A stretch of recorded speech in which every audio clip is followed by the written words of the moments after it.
inflections of our names as the thing to, like, Oh. time it by.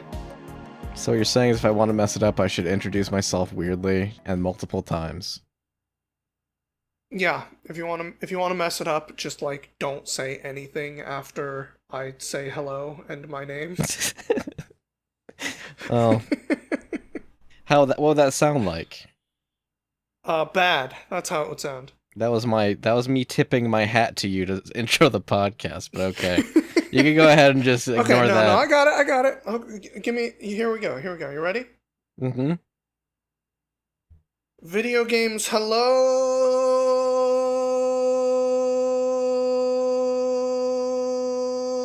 And I'm Matt. everybody. And welcome to the Audio Games Podcast.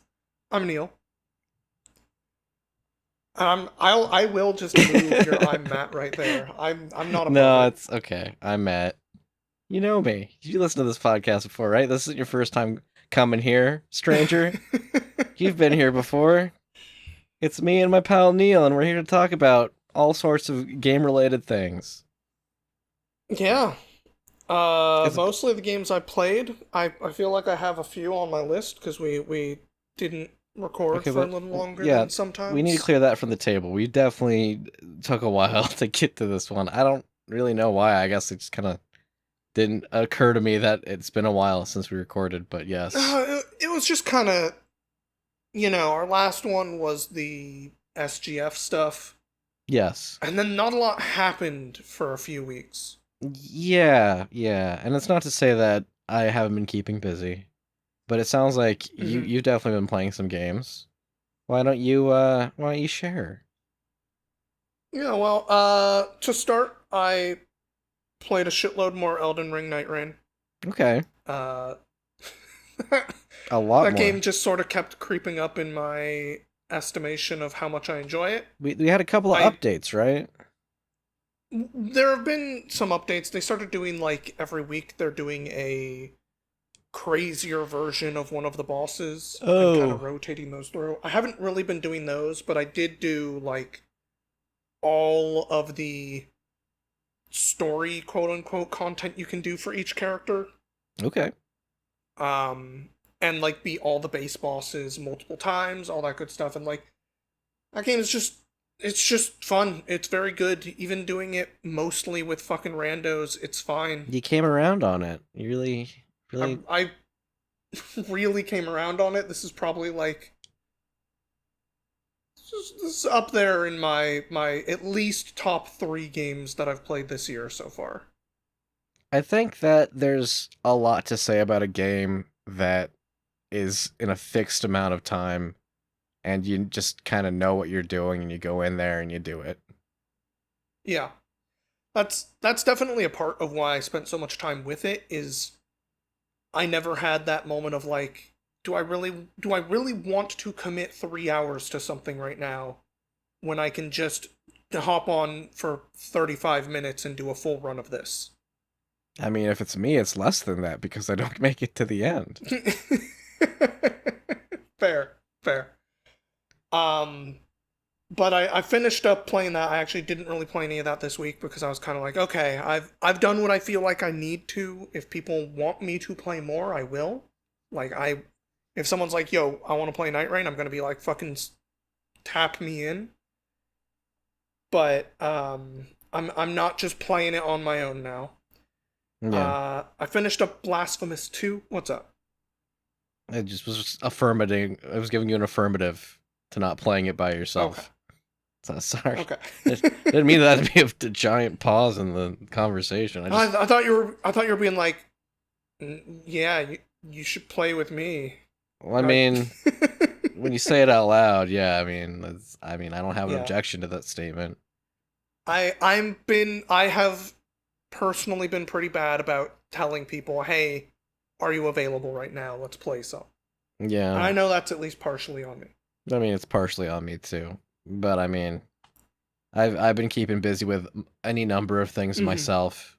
I mean, I know you're segueing into Blasphemous 2 there, so I don't want to. I was just gonna say I finished it up. I still really like that game a lot. I will say finishing it up was kind of a, like, I'm gonna just see what 100%ing this game means. And it means not what I want to deal with. So, Okay. A little much, maybe. yeah, there's like a couple weird, very obtuse quests you have to do in order to have certain items and beat the last boss with those items equipped so Oh, that you can get a specific ending. And I was just like, that's very I'm not, Castlevania. yeah, and I just wasn't feeling driven enough to do that, even if I did feel driven enough to really enjoy that game and want to explore it fairly thoroughly. Okay, I have one important question regarding Blasphemous. Okay. Which of the two Blasphemous games was the grosser game? Blasphemous 1 or 2? Grosser? Yeah, like Um, of the two games, which one had a moment that was like, that's really disgusting? I want to say that one probably surprised me more, And then and you, because of that, in my head, like nothing in two really felt that gross or crazy. okay, all right. But if you could imagine Yeah. yourself having not played the first one, going into the second one, would you still feel, would you think that it was gross at some points? There's one or two particularly gross things, like the sort of just getting skinned alive ish giant Jesus person. Okay. Like that's gross, but it's not like as grotesque I, as I feel like I remember some of the stuff in the first game being. I gotta say the Christian mythos definitely has a lot of things that are kind of not examined deeply that are kind of gross. Hmm. And I appreciate the game wanting to take that to the forefront of the discussion. That's all I really wanted to say. That's fair. That's fair. Not for the faint of heart, for sure. But what have you been up to? What do you finish up any Well, games? Start something that's just exciting? speaking of things that aren't for the faint of heart, so I've been struggling with this gacha-shaped hole in my heart that I have not Oh, been it's not been fulfilled by anything ever since I stopped playing Genshin Impact. And let me tell you, you know, when you get away from one vice, you fall into another one. Um, and so I know this is only kind of like fringe regarding the podcast, but it is technically gaming. Um, I've been to the casino around here like 6 times in the past month. oh, oh, phew. What do you mean? Oh, phew! It's not generally I the thing you want to say to someone going to the casino more often. I thought you were gonna say that you had started playing that like fucking horse Well, racing no, horse no, no. girl Listen, game. listen. I'm getting to that. Oh fuck. Let's not get ahead of the horse here. Carriage goes Uh before the huh. horse. Um, Okay. get the pun because you said it, horse girls. Anyway, Yeah, so I know. I've I been to the gotcha. casino several times to varying amounts of success, and it started off with 4 very good sessions, and then into an extremely bad session, and then kind of breaking even, and then another bad session. I'm like, maybe I'm not as interested in going to the casino as much as I thought I was, because you pull $100, $120 out of the bank, and you're like, this feels like nothing, and then you realize the things that you could have bought with that $120. Mm-hmm. You think about how you used to play Genshin Impact and how many primo gems you could have got with that $100. Mm-hmm. Mm-hmm. And when you're winning, you like, you spin the little reels and then it comes up all nice and you win $180. That's like really nice. But it ain't always like that. And so it started to get kind of stressful, and I was like, okay, well, I know blackjack tends to be something that you have a little more control over. And then I went to the blackjack tables, and it's a $15 bet minimum for a hand of Oh blackjack. wow, there's no $5 table? No, not a single $5 Damn. table in sight. And so I played like 4 or 5 hands of blackjack, and I was up and I was down, I was up, I was down, and I was like, okay, I can't do this. This is too stressful. I'm gonna go back to playing video games. And so I happened to know of a new gotcha game that had come out very recently called Persona Fuck. 5: The Phantom X. You thought I was going to say Uma Oh. Musume. You thought I was going to say the Horse Oh. Girl Phew, game. phew, phew. And so Persona 5: The Phantom X is basically like a little side story to Persona 5. It seems like it's running in tandem with that story. Um, Full disclosure, I didn't beat Persona 5, but I think I got a pretty good chunk of the story into it. Um, the Phantom X is extremely, very much a game. It feels like a Persona game. It has all of the things that you would come to expect from a Persona game, including like the Velvet Room and like fusing personas and registering them. It has the full roguelike dungeons. Its RPG battles are fully fleshed out. And the main thing is that you just kind of roll for the characters, and it's kind of like hand waved in terms of explaining why the characters are in your party. Like Sure. they're kind of like psychological copies that represent these characters, their ideals or whatever. But also they kind of hang out sometimes too, which is weird because like okay, I can understand them like showing up in battle and helping me, but anyway, I mean the series is called Persona. It makes sense that like you'd have these idyllic versions of these characters in these weird psychological metaphysical spaces. Um, but yeah, it was a lot. In fact, it was so much that I didn't feel like I could keep up. It felt like way too much of a commitment front loaded. And so I played it for like 5 days and I was like, I don't feel like I'm making a dent in this thing. I don't know like how deep this rabbit hole goes. I cannot dedicate any more time to it.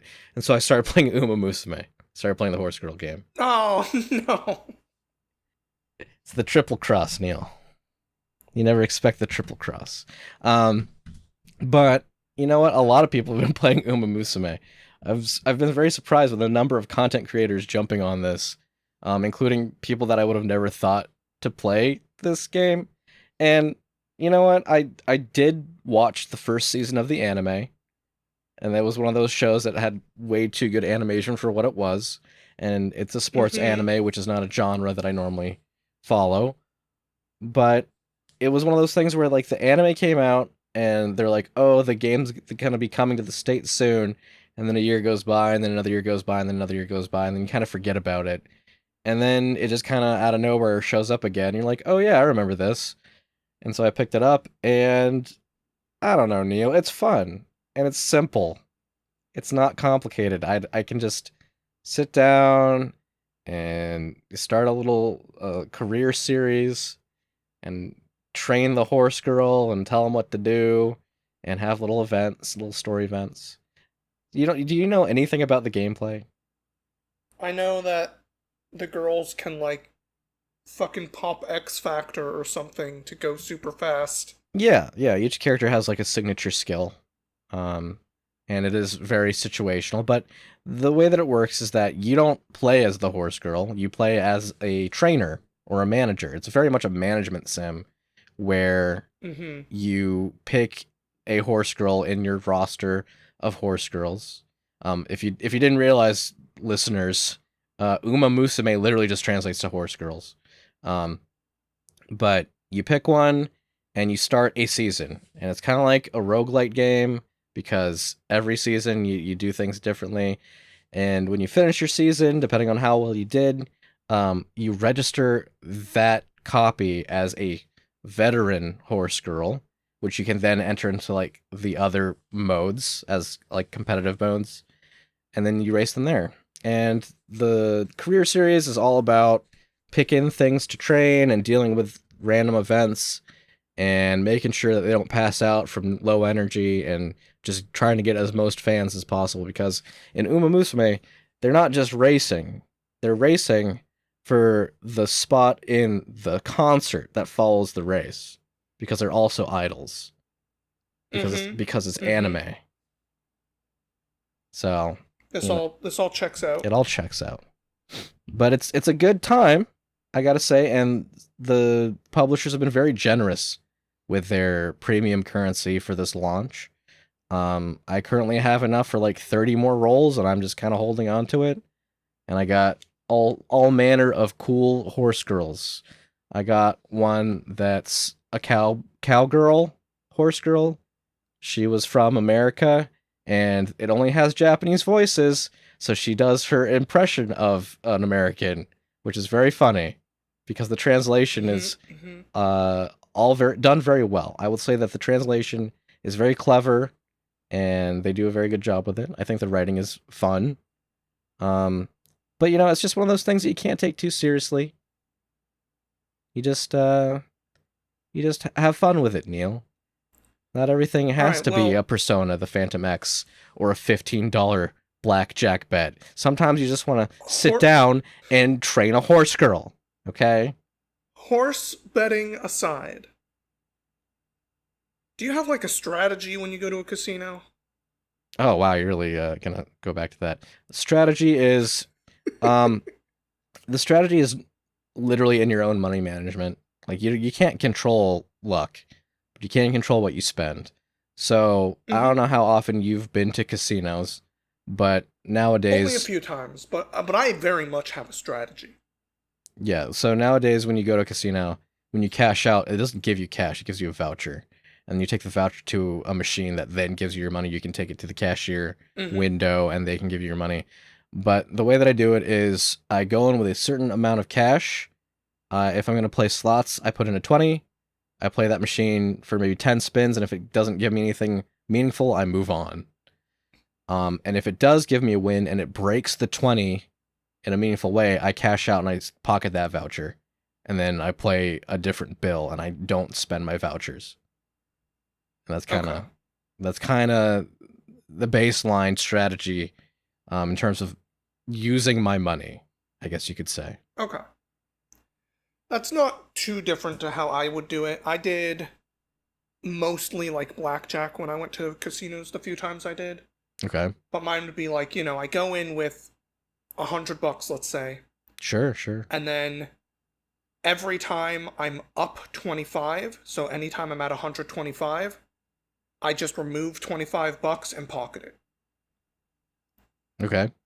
And so that way, I'm only ever going to lose 100, and I'm probably going to lose less than that if I end up down for the night either way.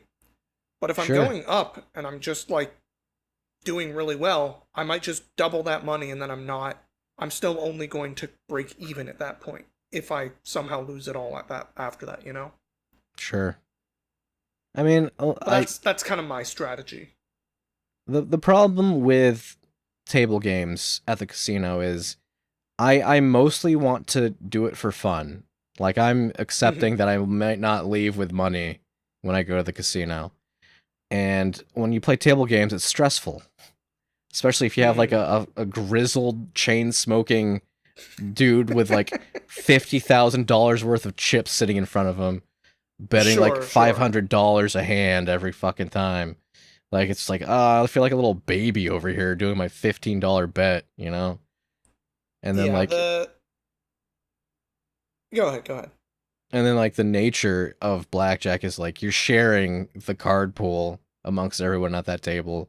So sometimes you feel like you're fucking people over. Sometimes you feel like other people are fucking you over.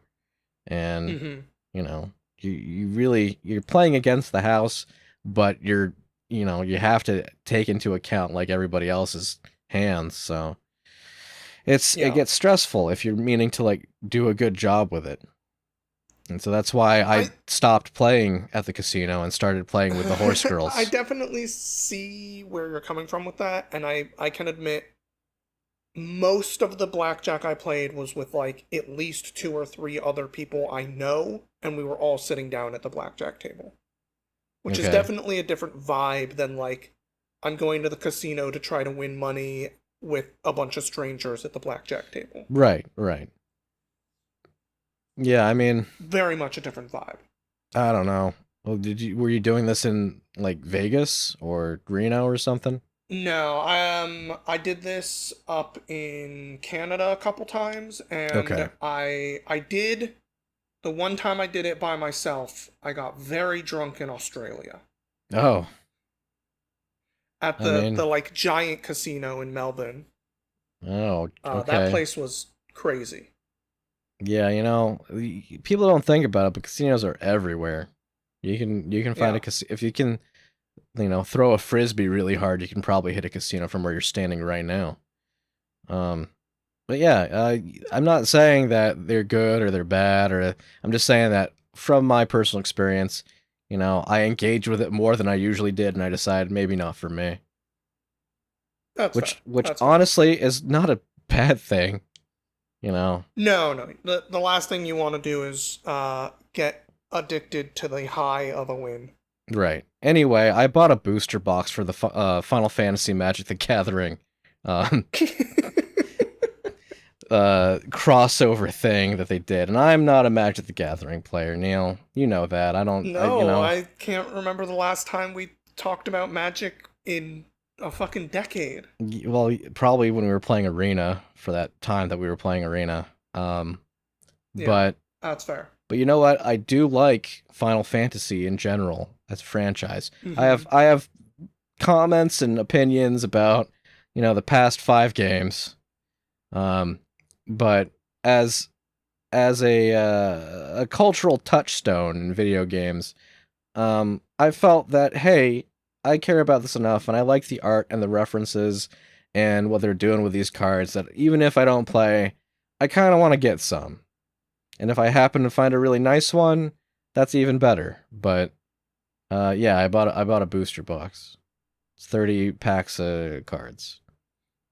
Did you already crack them all open?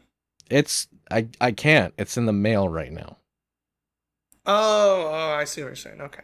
So I was gonna be But like, did you get some fucking sick mythic or something? I mean, Did you get Cloud Strife? I did buy a couple of booster packs here and there as I saw them in my general forays into tabletop and Oh, board game stores, and I did actually get some pretty good cards, um, chase cards, you might say, in some ways. Not like the really big hits like Vivi or Sephiroth or Cloud, but like I got a full art Fire Crystal, which is apparently pretty damn rare. And I got my least favorite protagonist, Noctis Lucius Callum from Final oh Fantasy hell yeah! I 15. remember your feelings I hate that guy, but on that apparently game. I hate that guy, but apparently he's worth some money. So, and the full art card is nice. It's just the guy sitting on his throne. And Mm-hmm. Mm-hmm. so yeah, I mean I'll probably be talking more about that next time we record. And you'll probably You know, know by I'm my pretty general sure I tone. watched you finish Final Fantasy 15, and I cannot remember a goddamn thing about the ending of that game. It's very very hard to really make that story cohesive in a meaningful way. Like I can remember specific events occurring, but I can't remember why they were going on. Like Mm-hmm. I know that we went to some water town and then the fucking Leviathan summon attacked and killed the lady that Noctis really liked, and that made him really upset. And then I remember like uh one of the dudes like went blind, and yeah, it's just a bunch of like garbled nonsense memories and I, an I ending remember that the also time didn't make skip sense. was like important, Yeah, but there was a time skip, and then like it wasn't like it was said that it was meaningful, like it was saying, "Oh, this look at what's happened. This is so like," and I was like, "Why was there a time skip?" Like I haven't even fathomed why there was a time skip to begin with to care about mm-hmm. what it means, right? Oh So, boy. great game. Love that game. But yeah, so I'm looking forward to opening the packs. I got sleeves and top loaders, and I got them all ready.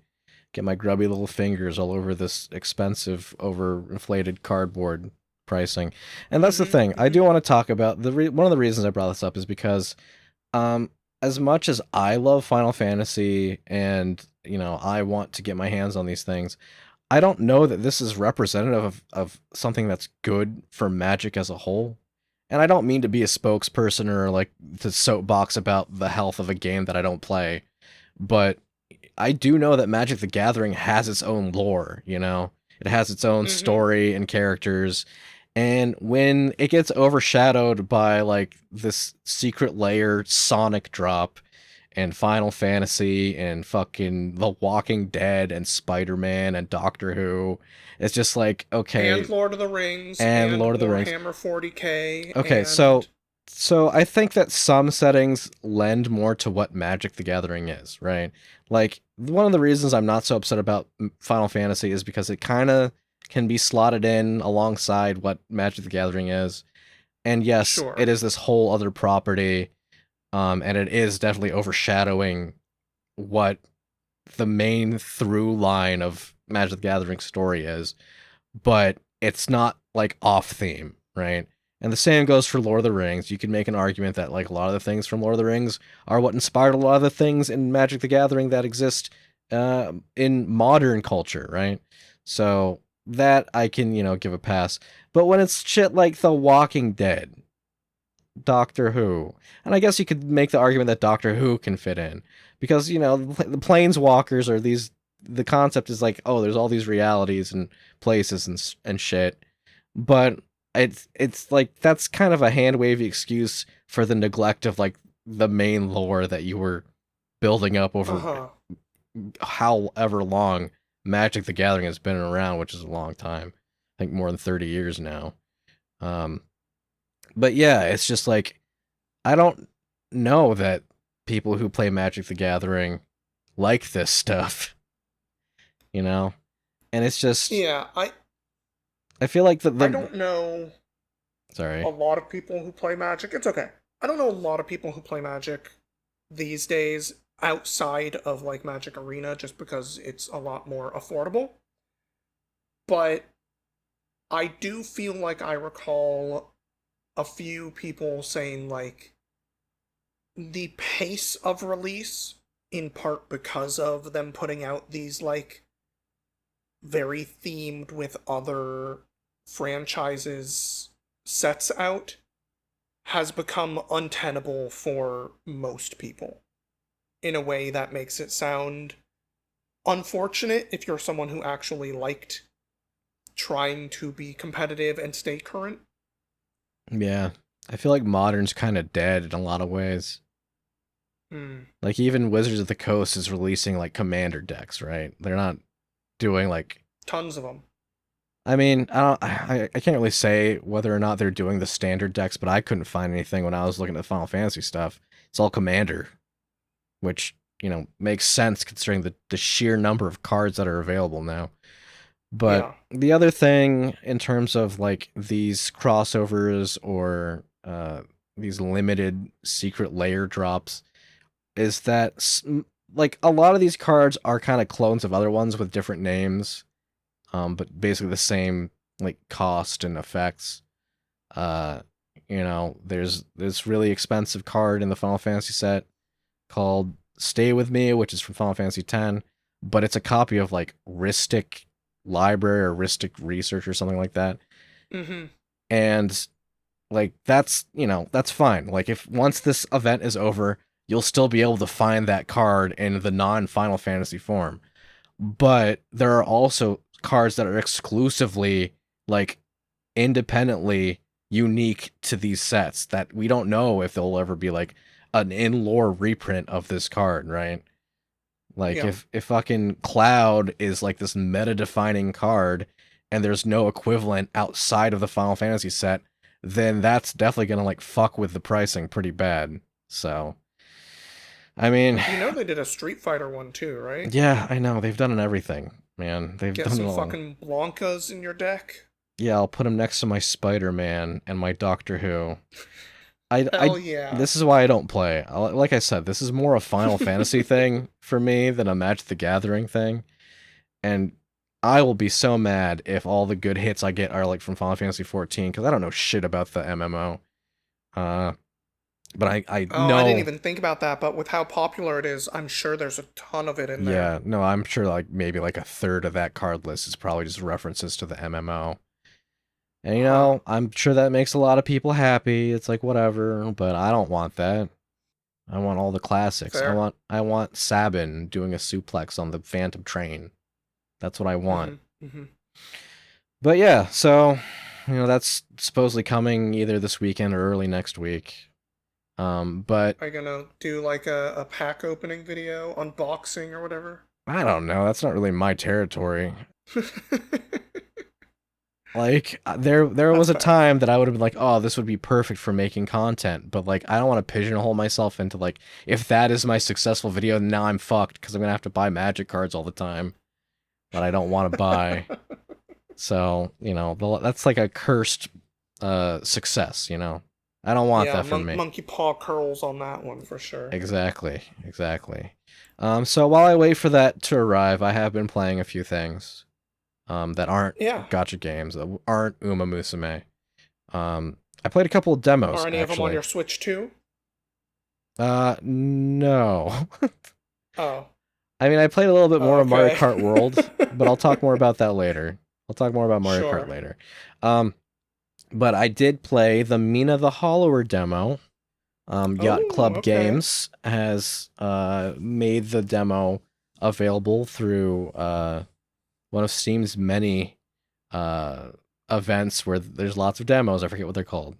Um, Next Fest, right? right, Next Fest. So I had downloaded it like 2 weeks ago, and so I double clicked on it in Steam. I was like, this is no longer available, and I was like, oh shit, it was a timed demo. Oh no. And so, in my infinite computing wisdom, I right clicked on it and it said open folder and then double clicked on the executable and it booted. So, I just played it that way. Um, Hooray! hooray! So, I kickstarted this game.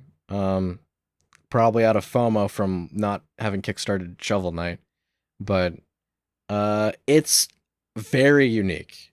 Like it's definitely like borrowing a lot from like Link's Awakening, very Game Hmm. Boy, in terms of palette and fidelity and just the general feel of it. It's very Game Boy Color.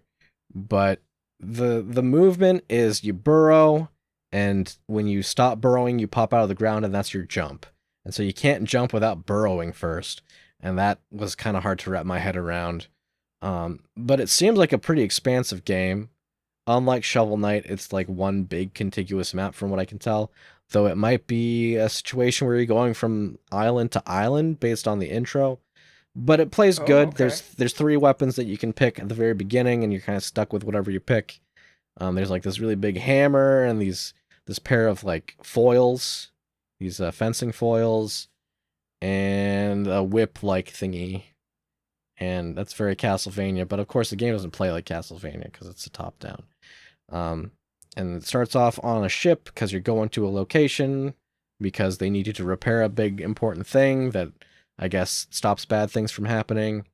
And then you get attacked by a kraken, and then things just kind of escalate from there. And it was a pretty good time, you know. It's a one sitter demo, start to finish. There was some plot beats. There was a cool, mysterious boss at the end that I'm sure I'll find out more about when the game actually comes out.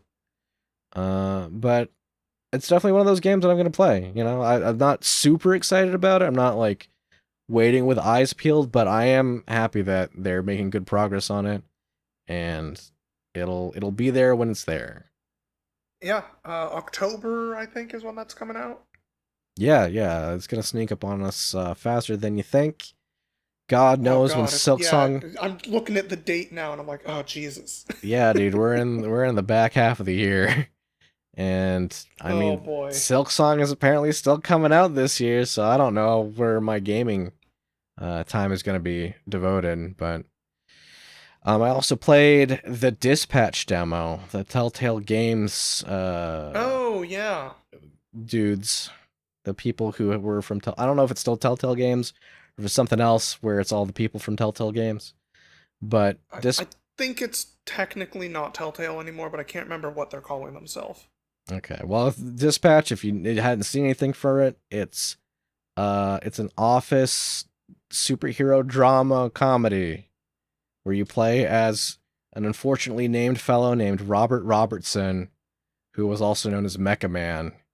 And you don't see it in the demo, but it's alluded to that you lose your suit through some means, and so you are offered a desk job, and so you take it, and you have to navigate the social aspect of working at a desk job while also managing a team of superheroes. And it's very Suicide Squad. You know, it seems like a lot of the heroes that Oh, you okay. have are kind of like fuck ups who were put into this program as like a community service Sure. kind of deal.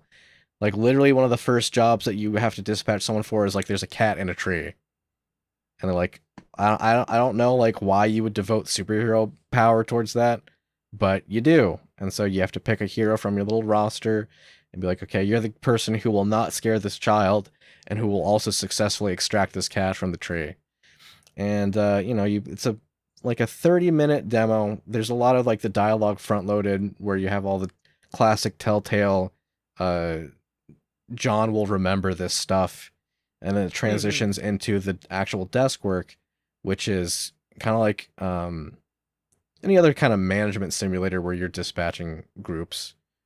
Sure. But also there's a hacking mini game because I guess Robert is good with technology, so when he can assist someone in the field through his hacking abilities, he is able to do that. It also alluded to some other mechanics that I didn't see in the demo, so I don't know if there's a lot more to it than those two things. But even if it was just those two things, I feel like, you know, it's the right kind of pedigree from the developers to make that kind of thing work. And, you know, the humor was very it's clever, but also I feel like they're leaning into the adultness of their humor a bit much, if you know what I'm saying. Okay. Like if you've ever watched like early onset adult animation where like the humor is derived from like, oh, we're allowed to say fuck, right? I feel like Sure. I Yeah. feel like it kind of leans into that a little bit, and I think that maybe is like a liberty thing that they can have now that they're not what they used to be. I also will say Now that that they're working on their own property instead of someone else's, for example. yes, that's kind of what I'm getting at. Um, Yeah. and it is all their own stuff. Like it's all very unique. Um, and I want to see more of that. I don't know if it's gonna be one that I devote time to, but I can definitely see how a lot of people might like this game. I think that it would be a fun one for you to check out.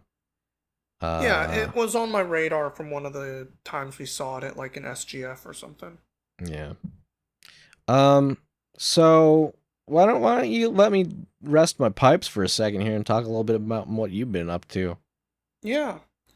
The other stuff I've been up to are I played through an older indie platformer called Splasher, Never which heard of it. was pretty fun. It is very much just a level-based game, but it has a little bit of stuff in it that feels not quite Dust Forcey, because Dust Force was all about like the combo and everything to get your like rankings. But it does have a movement and like a way of traversal that feels a little bit that way at times. A little sticky. Um, yeah, like a lot of running up walls and like ceilings and stuff like that, That's cool. and a very fast pace. Um, it was a fairly short game, but I did have a lot of fun with it as far as like a fun little 2D platformer. You know, I love 2D platformers, so it wasn't like hard to get me to like a game, but uh, you know, it's also in a field that now has games like Celeste in it, and it's like nowhere near Celeste, right? It Sure. is doing something else, but you're not gonna get like great story out of this. You're just gonna get, I don't know, a guy like go. He wants to fight the guy who's mean to him in the weird corporate building where they do experiments or something. All right, Sounds evil. Sounds like we need a protagonist to go take care of that. exactly. I'm going to run forward and spray my various liquids I eventually unlock to clean, to stick, to bounce. Those I think are the three you get, and it's a fun little game. Sounds kind of I like had fun. Portal It's like 2. 5 hours long or something. Huh? Sounds like Portal 2. A little bit. There's definitely some humor that alludes to things like Portal. Okay. So Um, it's that era and I of know, games. and I know some of the yeah, it's like 4 years old or something, 4 or 5 years old. I also know that some of the people who worked on this game are also people who may have left Ubisoft but had worked on some of the like Rayman Origins and Rayman Legends games. So like there's a pedigree of we know how to do 2D platformers, and they do. It's good. I just want to Um, circle back real quick. yeah. I said that it's like Portal 2 and from that era of gaming, and they said, yeah, like 4 years ago. Uh, Portal 2 is like 14 years old, man. Portal 2? No, because I was in Canada. It's like 10 years old. Okay. I mean, I'll fact check that Maximum. later. 10 years I old was definitely in maximum. Canada when Portal 2 came out. Okay. So it's past 2013. Past 2013, Portal 2. Okay. Yeah. We'll fact So if check this that is later. making references to Portal 2, like that makes sense a few years after Portal 2. I Four mean, years after. Anyway, Portal is one of those it's fine. games that's probably going to get referenced like for the next decade, but True. maybe they'll have a Portal People 3 by still then. do the cake thing. I don't know about that one, but But the other thing I've been playing is Backpack Hero, actually. oh, hey, I played that. Yeah, I remember playing the demo years ago at some point because you were like, "Yo, check this out," and I was like, "Okay." It wasn't even really a That demo, came more than out at just some like point. a very basic game jam version of that, the full Yeah, release. exactly. That game came out at some point. Um, I've been playing it a little bit this last week, and mostly I've been playing the like story mode because Hmm. there's a story mode in that game now where you go on your little rogue like dives into the dungeon, but it's not really like, hey, you're going to uh, go until you die or beat like the super hard thing. It's like you're doing 3 floors, and then you go back to the hometown where you're kind of building stuff up and researching things to unlock more things that can show up in the dungeon for you, and all that kind of meta layer, rogue light layer. Yeah. Um, and I've been having some fun with it, but I have also found that I am really struggling to do more than like a run at a time. I'll do one run and I'll be like, all right, I did my run. I did what I need to do in the hometown thing. I'm going to turn this off, maybe do another run in 3 or 4 hours or tomorrow. And 3 or 4 hours after I do 5 more Night Rain runs. I have not been playing the games at the same time, really. Okay. Yeah, I But mean, that I guess game, it just yeah, doesn't go ahead. leave you wanting, right? You don't feel like you Yeah, need that's another that's one. kind of the issue. Is it doesn't leave me wanting to do more runs over and over. It's just in a similar way to Peglin, but I think there's more here than Peglin gave me. Yeah, no, I agree. I think that Peglin conceptually was a really good idea. I think that it was very clumsy in its execution of the idea. Uh, we've had other games come out since then that like have done the Plinko formula. Um, Ballionaire, I think it was called. I I remember you think talking about that one. Yeah, that does a better job with the dropping a ball into some pegs format. And of course, there's mm-hmm. always Peggle, which was like the forefather of both of these games. Just a good game. It's just a Just a good good game. game, yeah. The PopCap But games. yeah, They Backpack Hero is very much about the like get items, figure out how to organize them in your backpack. As you level up, you get to build your backpack out. I had a very strange build today when I played a run where I basically started with my like nine or my 3x3 9 squares and just sort of made a like really long row because I had a thing on there that was like, hey, every time you click on this, weapons will get stronger if they're in this row. And I just had a whole bunch of knives that didn't cost energy to use and only took 1 square. So I just had a line of knives that I was just buffing up with all my energy and then throwing for free to take guys down. And it was very fun and cool that I could make a silly build like that and a backpack that makes absolutely no sense for actually trying to fit things in well. yeah, it was really more of like a poster tube. Yeah, kinda. But it was really funny and it's very cool that the game lets you do that. But again, Yeah. I finished that run. I was like, that was awesome. And I'm gonna go watch a YouTube video or something while I wait for us to record this podcast. Like, There was yeah. another game that came out that followed the same formula called Backpack Battles, which I think was kind Oh, of a I didn't hear super. about that one. It's kind of like a Super Auto Pets, but with the mechanics of Backpack Hero. But Weird. I discovered that I like inventory management when I played Resident Evil 4. Hmm. I don't know, there's something very satisfying about organizing things nicely. And, it has been a while since I talked about Backpack Hero, and I know that there's been updates to it. And there's something very satisfying about the chain reactions you can get to. So maybe I'll Mm-hmm. give that another chance. I feel like that might be a good Steam Deck game. Oh, I bet it would be great. Um, and the last thing, I'm not going to talk about it today, outside of saying I have started Blueprints. That's a this year game. That's a this year game. People wanted me to try it. I'd been interested in it in a while, but I had some reservations.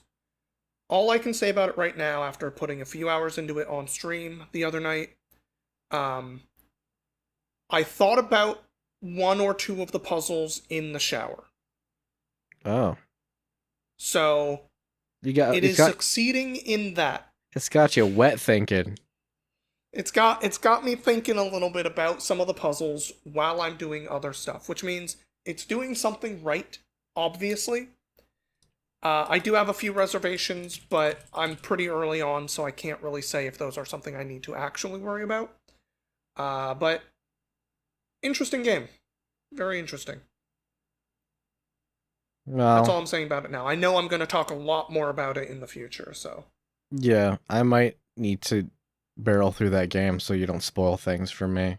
I've been meaning to give it a shot, so I will try not to spoil anything when I really get into it and just give you more of like a structural. Like I knew going in a little bit about the structure of the game, I which feel I like the guess if you structure don't is a know, I could spoiler. tell you. I I don't know if it's really a spoiler. Like the structure, quote unquote, of the game, you discover within like 2 minutes. Hmm. And that is you are building out this place as you explore it, kind of the way that did you ever play Betrayal on House of the Hill, that like board game? Yeah. You're kind of building out the house in that fashion as you explore it. Oh, okay. And you have a limited number of rooms you can like go between. Every time you go from one room to another room, you lose a step, and when you How's run out of steps, that's the run for the day. how's That's that like the structure of the game. how's that explained? Is it just you get tired or It's explained by, hey, the like story of the game that it gives you at the beginning is your uncle or something, or like grandfather dies, has a crazy house, and leaves it to you on the stipulation that you can get to room 46, which isn't supposed to exist. hmm. Um, but some of the rules are you cannot stay overnight. You cannot do XYZ. And like, so the you get tired, you run out of steps is like, okay, you have to go rest so that the next day can happen. You cannot stay in the house overnight. It's just sort of a limiting factor. And like, I very much understand it if you're not doing a combat game or something, but it is having some kind of uh rogue like randomization to it. You need a way to force people out to start a new day. But there's Okay. obviously a lot more going on. I'm not going to go into anything else that I have figured out or am theorizing about. It's just that's like the very base structure of the game. Hmm. Okay. Yeah, it's Well, interesting. I mean, I think that there's probably a lot more to it, but you're not there Yes. yet, and I haven't played yet, so it's probably pertinent to not talk about it. You're right. Exactly. Um, you said you were going to say a little something about Mario Kart, though? Well, I do have one more thing to talk about, and that's Hades 2. Oh. Hades 2 had two updates since I last played it. It had the War Song update and also the Unseen update. And they've been Mm. steadily building this game out, and I feel like it's got to be close to done at this point. I don't know if it has a this year release date, but um, I didn't read the patch notes. I didn't really want to know what they added. I just kind of wanted to experience it. Mm-hmm. A lot of art got updated. It looks a lot nicer now. No more placeholder stuff. Um, a lot of the altar that you go to change Milanoe's like intrinsic abilities, kind of like how Zagreus had the mirror in Hades 1. Yeah, yeah. Um, that all got a huge art overhaul, and it looks really nice. Um, it's funny that they call it the unseen update because like it just makes you want to see everything. Um, but I did one run to I did one run going down to face Kronos, and I'm happy to say that I had not lost my edge in my first attempt. I beat Kronos. But I didn't beat him for good because he's Kronos and time marches on. The whole imperatus of the story is that you're trying to figure out how to stop Kronos for good, but you for Mm. whatever reason he keeps regenerating, and that's kind of like where the rogue retelling the story over and over kind of comes from. And then I also did a run going up to Mount Olympus, and I got past a character that I'm not going to talk about, and then I did all the things that I have talked about before. I don't know how much you remember, but with the game so close to coming out, I don't really want to spoil anything. Um, Yeah. but they added a whole new area towards the end of that route, and I have not beaten it because oh my god, the new area kicks your ass. I almost feel like it's supposed to, and sends you back to like learn some other things and maybe get some specific upgrades for that area because Oh, crazy. it felt very oppressive. Um, and by the time you're at the end of a run, you're usually pretty powerful if you got that far. But I just felt like I was doing nothing. So I don't know, like if you have to get super broken or what. Uh, but yeah, it continues to be a very great game. Supergiant Games. I'm always very happy to see their work, and this is again the one sequel they've done, one direct sequel, Yeah. and the Hades was so well received, and I know they got a lot of pressure on them to perform, but I think that they're making it happen. There's just a lot there, and I'm still like mad at myself that I keep never getting back to Pyre. yeah, yeah. I mean, That's like the I've one meant to. Supergiant game I haven't actually like played through, and I played it for like 4 hours, and then I got distracted by something else like months and months ago, and it's just sitting there like, come back to me, and I'm just like, eventually. It's the nature of the hobby, my friend. I Yeah. mean, there's plenty of things that I'm like on the podcast. I'm like, I'll talk more about it when I get through more, and then I never do. Yeah. I Yeah. acknowledge it. It's one of my flaws. Um, Yeah. but one of the great things about Mario Kart is that there is no Hmm. proper ending, so I don't have to feel bad if I don't quote unquote finish Mario Kart. Um, most of the charm of Mario Kart, especially in the modern day, comes from like the online. And to segue into the news, Nintendo decided they're going to fix the online issues because apparently picking a random track wasn't working like they intended it to. And so, Oh. yeah, so basically the way that it works is that when you're online, you do a course, right? You start a new room and then you do a racetrack, right? Yeah. And then after you finish the race, everybody votes on which racetrack they want to do next, which is like, I don't know what the actual rate is, but it felt like 20 times out of 21, it felt like it was always going to be a track that's adjacent to the track that you're currently at. And that might have been for like loading time purposes, right?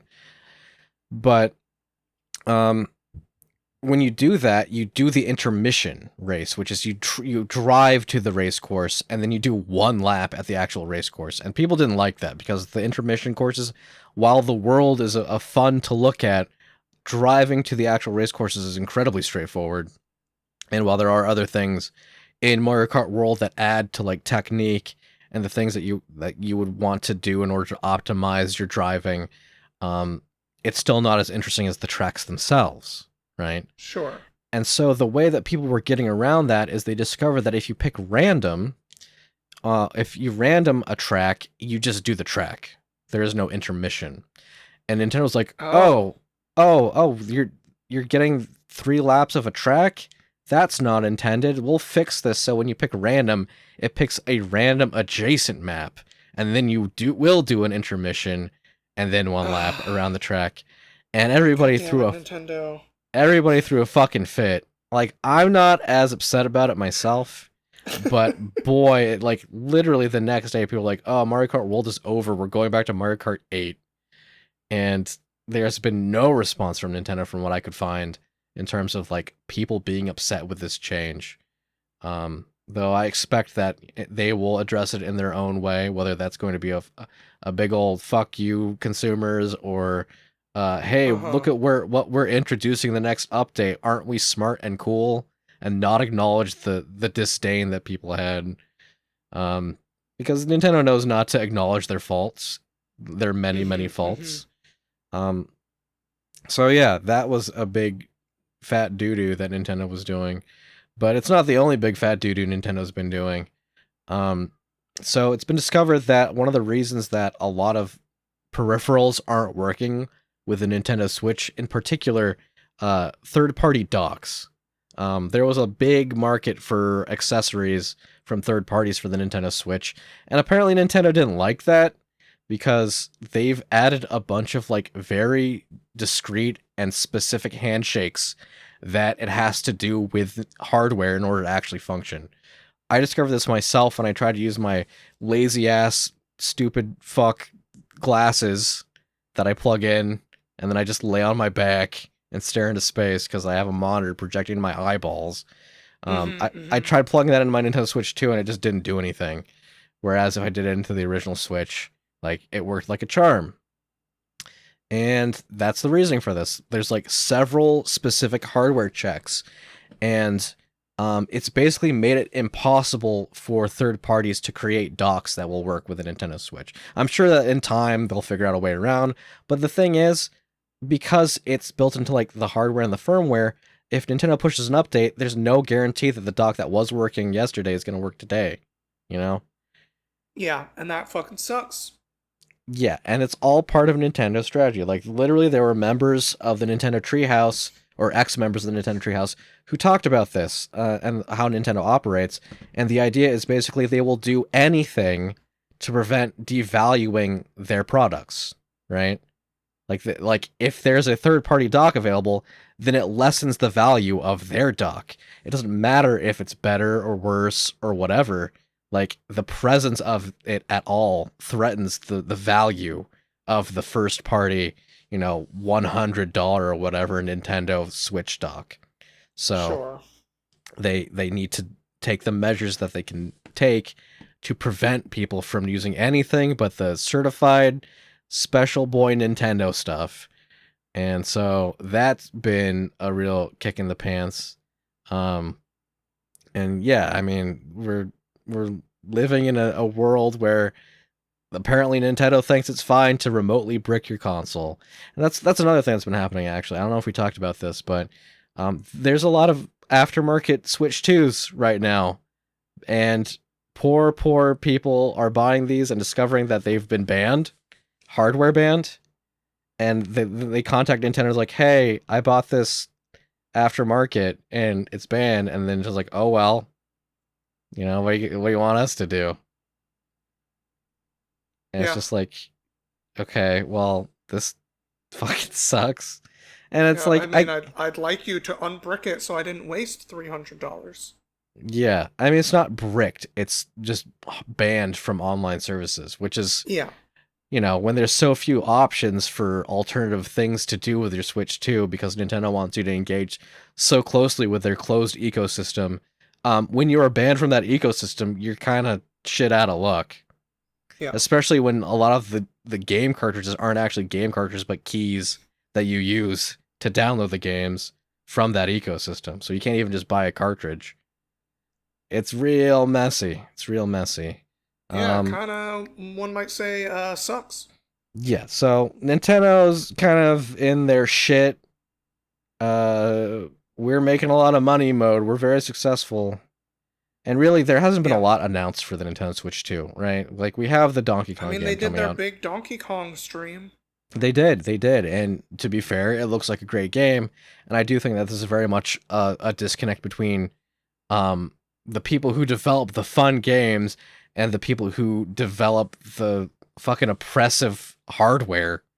Um, and you gotta take both if you're wanting to engage with these games. Um, I mean, I'm gonna play it. I have the Switch too. They Mm-hmm. got their greedy little talons in me. Um, and then the only other thing that I know that's like first party coming from Nintendo is the Splatoon Raiders game that they've kind of teased and shown a couple of things about. But I don't know, I'm not that interested in that. Like Fair. they better have some real fucking killer things lined up if we're gonna stomach what they've been doing lately. I I mean, mean, in ultimately, we shouldn't. theory, Metroid Prime 4 is this year. They keep saying. Yeah, but that's not first party developed, is it? That's fucking what's it call it? Yeah, I guess it's technically second party. It's a first party franchise developed by a second party. Yeah. But what I'm saying is that they're spreading a lot of shit in their garden, and not a lot of flowers are getting planted. And unless they start putting some seeds in the ground, I don't know how long the Switch 2 is going to hold out. And this is coming from someone who bought it, all right? Yeah. Like, Mario Kart World, great game. It's fun. I pop it in, drive around for a little bit, do a couple races here and there. It's not what I would consider a killer app. I think Nintendo thinks it's a killer app, and I think that they're right in most regards. But for me personally, like the novelty will wear off for this game.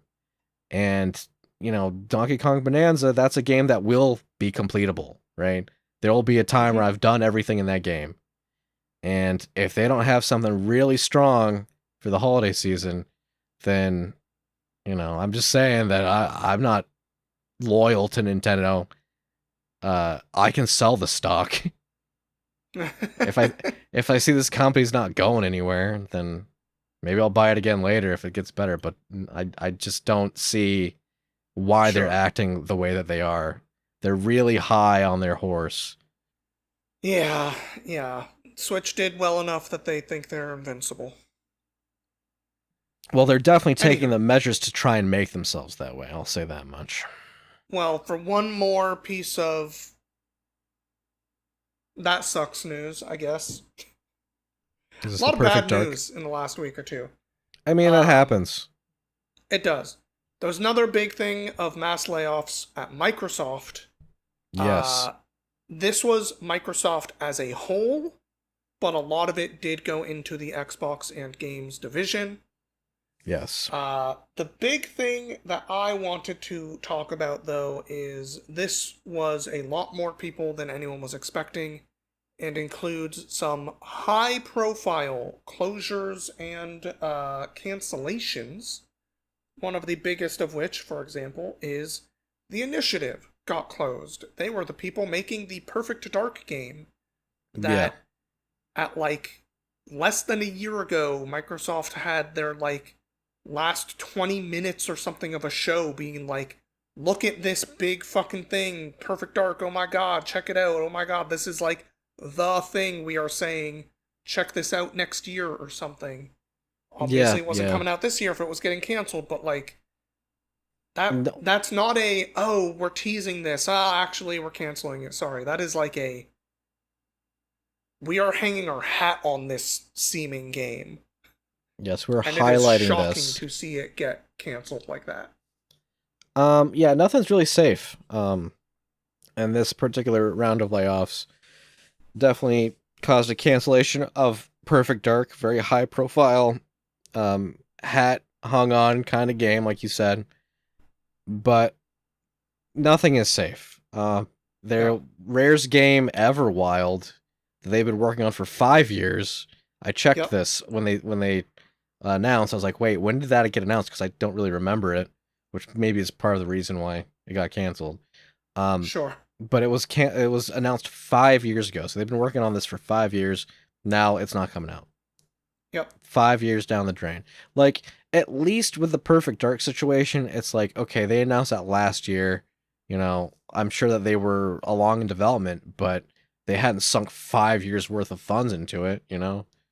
But Mm-hmm. it doesn't seem like Microsoft cares about No, that in particular. it kind of seems like Microsoft spent $70 billion on Activision, and now shareholders are going like, where's the return on that? Why don't you fire a bunch of people so that our profit margins are bigger? And they're Um, like, okay. so I don't know if you ever played Civilization, Neil. Did you play Civilization? No, I'm not a big Civ guy, but I know a lot of people who love those games. Okay, so in Civilization, especially in the more modern versions, um, if you are building a large empire, the farther you get away from your capital city, the harder it is to manage the cities that are far out because they are far away from your influence. Um, Mm-hmm. what Microsoft was doing was they were building an empire, right? They were acquiring all manner of studios, and while these studios probably were capable of doing some level of self-management, uh, I think they were also expecting Microsoft to step in and maybe help out with a lot of this stuff. Um, but that didn't really happen. In fact, Microsoft, I don't think, was very good at managing most of their studios. I remember when the whole Blizzard Activision shit was going down. The idea was like, okay, well, there was a lot of bad stuff happening in the studio, but now that it's getting acquired by Microsoft, maybe Microsoft will step in and clean things up. And listen, a lot of that did like come to pass, right? But it came to pass in a way it was like it kind of slowly dissolved into the ether. Like I didn't really hear about what Microsoft did to address a lot of these things. And obviously there were a lot of high profile firings after what happened at Blizzard, but like it just became a story about how Microsoft owns all these studios, right? Yeah.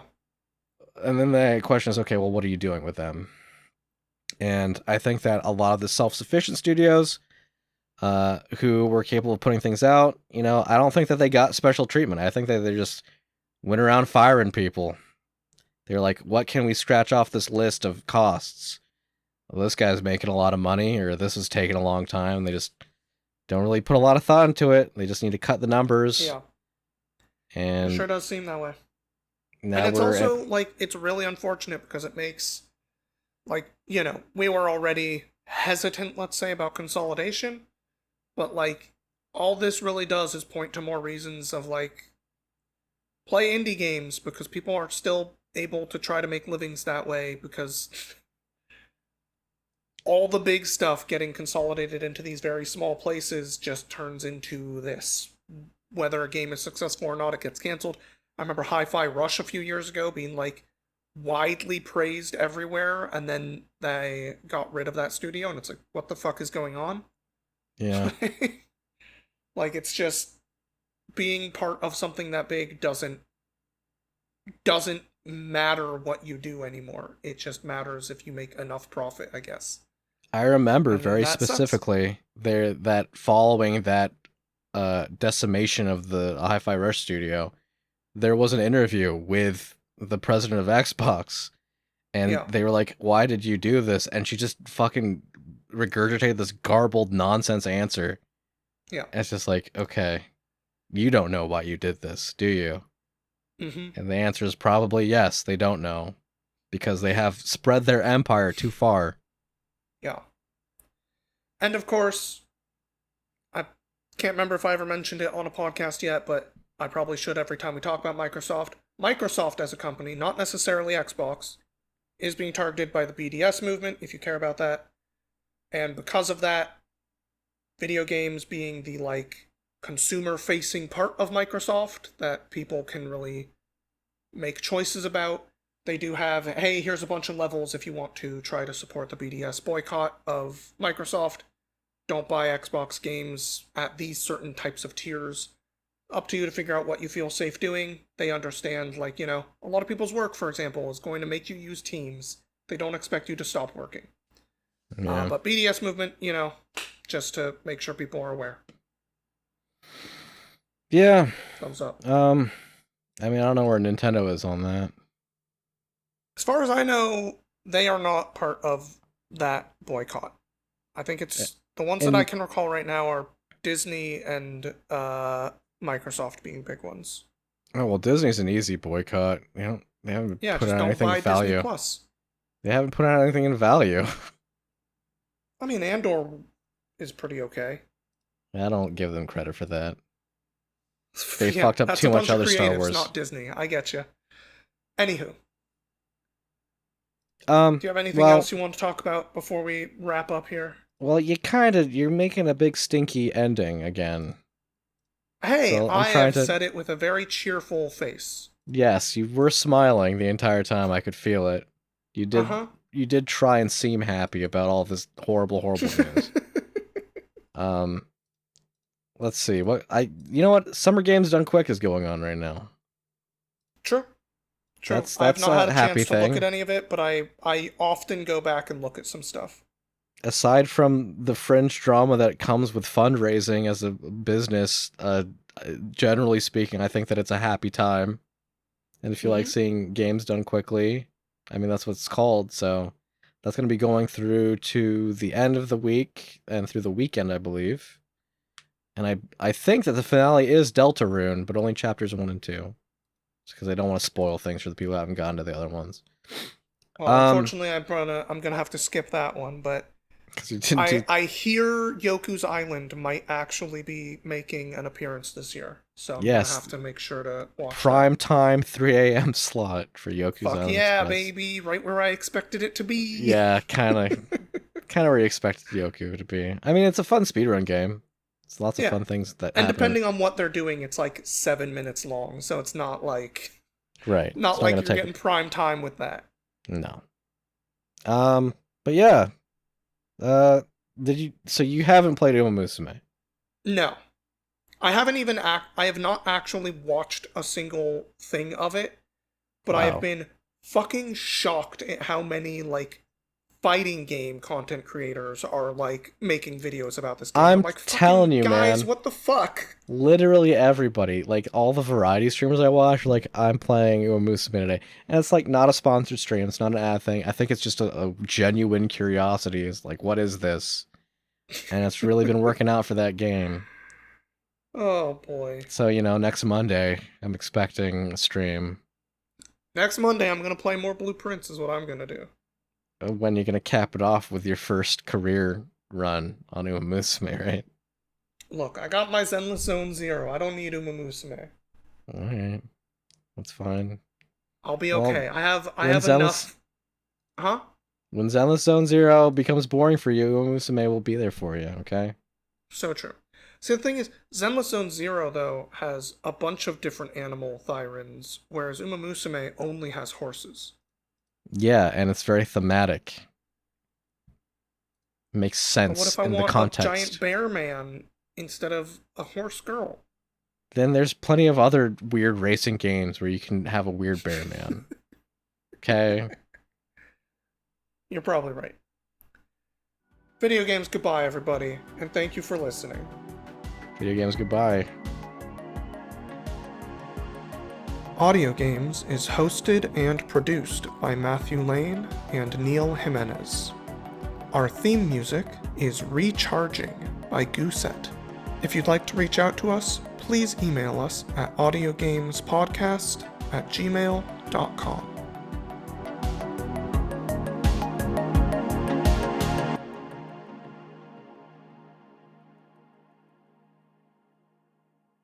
So you watched that fucking first season of that anime? Yeah, man, and then I used my free. Why? What do you mean, why? Were you not curious at all as like, what is this? Look, I watch a bunch of weird shit that I'm just kind of curious about. That's why I ended up seeing that deer one, Shokanoko, whatever. Yeah, no, I watched a Like couple I episodes watched of that. that one, but that's still not like there's like a tier of this anime is like a tie-in to a gotcha game that I'm just like, nah, I'm not gonna watch it. I don't I'm never getting near it. Okay, but you gotta realize, Neil, that like all of these horse girls are based on actual racehorses from Japan. And so That's like even more fucking silly. I've learned Oh my god. I've learned way too much about the different like grade races in Japan and the history of many, many racehorses because of this game. Okay. Season 1, it's like Special Week is the name of the protagonist. That's her name. It's the name of the horse. Special week. And she develops a friendship with Silent Suzuka. Okay. And it turns out that the racehorse Silent Suzuka like died because it ran so fucking fast that it destroyed its own legs. And that's reflected in the first season. There's very tragic things that happen. It's very dramatic. There's lots of good horse lore. Horse lore, Neil. Yeah. No, I get you. It's important stuff. Listen, just become cultured, all right? Become horse cultured.